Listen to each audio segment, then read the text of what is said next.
GK Rajguru.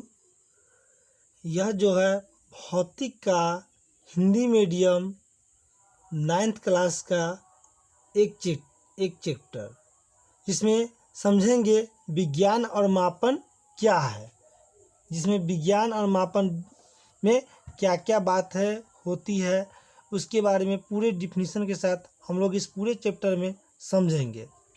First में तो हम लोग समझते हैं कि ये जो भौतिक विज्ञान होता है, भौतिक विज्ञान, इसके जनक किसे कहा गया है। जनक मतलब कि इसके पिता किसे कहा जाता है। जनक मतलब कि इसका पिता किसे कहा जाता है।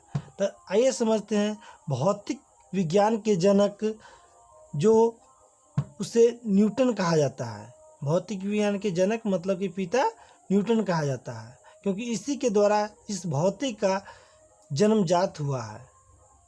इसलिए भौतिक के जनक कौन हो गए? न्यूटन हो गए। उसके बाद विज्ञान किसे कहते हैं। अब हम लोग विज्ञान अगर पढ़ते हैं और हेडिंग भी फर्स्ट में विज्ञान है, तो हम लोग को समझना होगा कि विज्ञान किसे कहते हैं या विज्ञान क्या है। समझते हैं परिभाषा से। सावधानी पूर्वक और क्रमबद्ध तरीके से प्राप्त किए गए ज्ञान को विज्ञान कहते हैं। अर्थात मतलब कि वह ज्ञान जिसको सावधानी पूर्वक और क्रमबद्ध तरीके से हम लोग प्राप्त करते हैं, उसी ज्ञान को विज्ञान कहते हैं। या अन्यथा दूसरा परिभाषा यहाँ दिया गया है कि वह शास्त्र जिसके द्वारा ब्रह्मांड में, ब्रह्मांड का मतलब पूरे हर जगह, वह शास्त्र जिसके द्वारा ब्रह्मांड में होने वाले समस्त प्रक्रिया की जानकारी विशेष रूप से हो चाहे होता है, विज्ञान कहलाता है।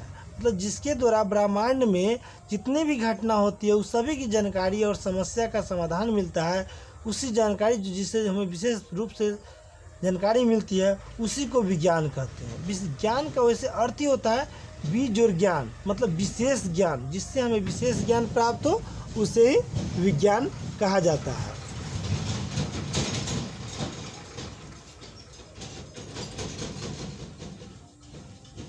उसके बाद विज्ञान की प्रमुख कितनी शाखाएं होती है, मतलब इस विज्ञान को जो है कितनी भागों में बांटा गया है। तो आइए समझते हैं।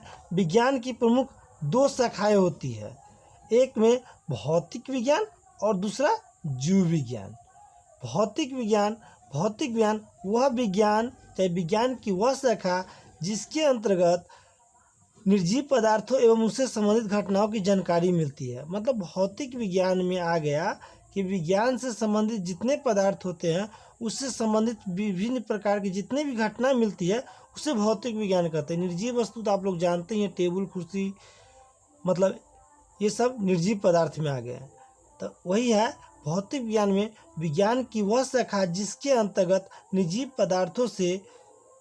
पदार्थों एवं उससे संबंधित घटनाओं की जानकारी मिलती है, भौतिक विज्ञान कहलाती है। और दूसरा है जीव विज्ञान। जीव विज्ञान में समझते हैं विज्ञान की वह शाखा जिसके अंतर्गत जीव जंतु से संबंधित घटनाओं की जानकारी मिलती है।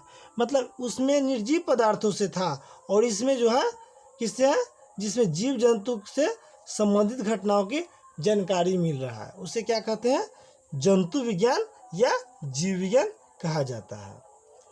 आइए इसको समझ गए, इसके अगले पेज को समझते हैं।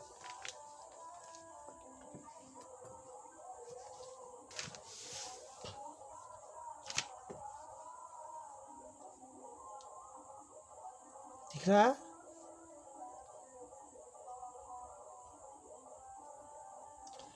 उसका भौतिक विज्ञान और भौतिक विज्ञान जीव विज्ञान तो हम लोग समझ गए कि भौतिक विज्ञान किसे कहते हैं और जीव विज्ञान किसे कहते हैं। अब आइए जानते हैं कि भौतिक विज्ञान की कितनी शाखाएं होती, चाहे कितने भागों में बांटा गया है, चाहे भौतिक विज्ञान कितने प्रकार के होते हैं। तो भौतिक विज्ञान की 2 शाखाएं होती है, एक में भौतिक, दूसरा में रसायन शास्त्र। जीव विज्ञान मतलब इसमें इसका भी 2 गो हो गया, एगो भौतिक एगो रसायन शास्त्र। उसके बाद जीव विज्ञान की प्रमुख कितनी शाखाएं होती है, उसके बाद भौतिक का हो गया 2 गो, और तो फिर पढ़ रहे हैं कि जीव विज्ञान की प्रमुख कितनी शाखाएं होती है। तो जीव विज्ञान की भी प्रमुख 2 शाखाएं होती है, एक में वनस्पति विज्ञान और 2 में प्राणी विज्ञान। मतलब इसको बोटनी भी कह सकते हैं और इसको जूलॉजी भी कहते हैं। आइए समझते हैं। तो वनस्पति विज्ञान किसे कहते हैं? वनस्पति विज्ञान विज्ञान की वह शाखा जिसके अंतर्गत पेड़ पौधों से संबंधित वस्तुओं की जानकारी मिलती है। मतलब वन का मतलब ही होता है कि जो वन से रिलेट हो। तो वन में क्या रहता है? वैसे भी हम लोग जानते हैं कि वन में क्या होता है? पेड़ पौधा ही होता है। तो पेड़ पौधा से संबंधित जितनी जानकारी मिलता है उसको वनस्पति विज्ञान कहता है। मतलब कि जीव विज्ञान की वह शाखा जिसके अंतर्गत पेड़ पौधों से संबंधित वस्तुओं की जानकारी मिलती है उसे वनस्पति विज्ञान कहते हैं। वन से संबंधित इसलिए वनस्पति विज्ञान। और दूसरा है प्राणी विज्ञान। विज्ञान की वह शाखा जिसके अंतर्गत जीव जंतुओं से संबंधित वस्तुओं की जानकारी मिलती है प्राणी विज्ञान कहलाता है। मतलब कि जिसमें जीव जंतु मतलब या मवेशी हो जाए, मतलब जानवर या आदमी, मतलब जीव जंतु, जो भी जीव जंतु के बारे में हमको जानकारी मिलता है उसी को प्राणी विज्ञान कहते हैं। चलिए आगे समझते हैं। क्वेश्चन है वैज्ञानिक विधि के मुख्य कितने अंग होते हैं? तो आइए समझते हैं। मतलब वैज्ञानिक जो भी अपना विधि निकालते हैं उसमें उसकी कितनी सारी जो है ना, कितनी सारी अंग होती है, तो उसको समझते हैं। तो वैज्ञानिक विधि के मुख्य 5 अंग होते हैं। वैज्ञानिक विधि कितने अंग होते हैं? 5 अंग होते हैं। एक में घटनाओं का सावधानीपूर्वक किया गया परीक्षण। मतलब जो भी वैज्ञानिक है जिस चीज़ पर भी मतलब कुछ अपना गौर करते हैं, नया वस्तु निकालना चाहते हैं, उस पर जो घटना होता है उसको सावधानीपूर्वक उस लोग परीक्षण करता है, फिर उसका प्रयोग करता है कि ये हुआ तो कैसे हुआ। उसके बाद संभावित कारणों का अनुमान लगाना, फिर उससे अनुमान लगाता है कि यह अनुमान है कि कहाँ से क्या मतलब कैसे हुआ, अनुमान लगाया जाता है। उसके बाद परीक्षणों एवं प्रयोगों द्वारा उन कारणों की जांच करना, मतलब फिर उसके बाद मतलब उसका निरीक्षण करता है, उसके द्वारा प्रयोग करता है और उसके बाद जो है उसके कारण को पता लगाया जाता है कि यह कैसे हुआ।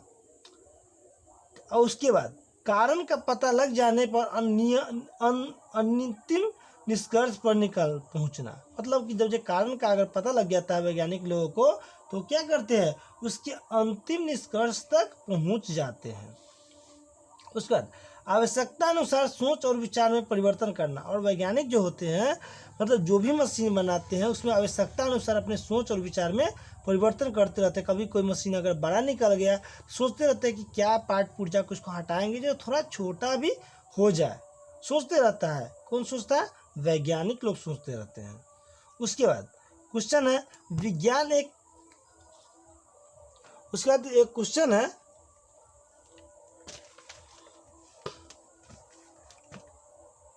ऊपर से दिख नहीं रहा था ना, फिर से सुनाते। मतलब परीक्षणों एवं प्रयोगों के द्वारा उन कारणों का जांच किया जाता है, पता लगाया जाता है। कारणों का जब पता लग जाता है तो उसके अंतिम निष्कर्ष तक पहुंच जाता है। उसके बाद आवश्यकता अनुसार सोच और विचार में परिवर्तन भी लाता है। कौन? तो वैज्ञानिक लाते हैं कि हाँ कैसे कैसे क्या करेंगे जो पूरा काम सही होगा, इसलिए। उसके बाद क्वेश्चन है विज्ञान एक निरंतर चलने वाली मानवीय प्रक्रिया है, यह प्रक्रिया किस वैज्ञानिक ने दिया? मतलब कि कह रहा विज्ञान एक ऐसा चीज़ है जो हमेशा निरंतर चलेगा। मान लीजिए अभी ऐसा एक भी क्षेत्र नहीं है जिस क्षेत्र में विज्ञान मतलब अपना कार्य नहीं किया हो। मतलब एक से एक मशीन जो है मतलब मतलब कहा जाए तो हर क्षेत्र में एक विज्ञान का बहुत ही महत्वपूर्ण भूमिका है। मतलब हर जगह मतलब हर टेक्निकल का उपयोग में मशीन का उपयोग अब किया जाने लगा है। देख ही रहे हम लोग बढ़ती हुई मतलब कि एक से एक मतलब कि आगे बढ़ती हुई जितना बढ़ता है मनुष्य उतना मतलब वैज्ञानिक तौर पर कुछ न कुछ हर साल आविष्कार होते ही रहता है। इसलिए कहा गया विज्ञान एक निरंतर चलने वाली मानवीय प्रक्रिया है, यह प्रक्रिया किस वैज्ञानिक ने दिया था? इसका आंसर हो जाएगा अल्बर्ट आइंस्टाइन। कौन हो जाएगा? अल्बर्ट आइंस्टाइन जो वैज्ञानिक थे इन्होंने ही बोला था कि विज्ञान एक निरंतर चलने वाली मानवीय प्रक्रिया है। यह प्रक्रिया कौन दिया है? तो अल्बर्ट आइंस्टाइन ने दिया हुआ है।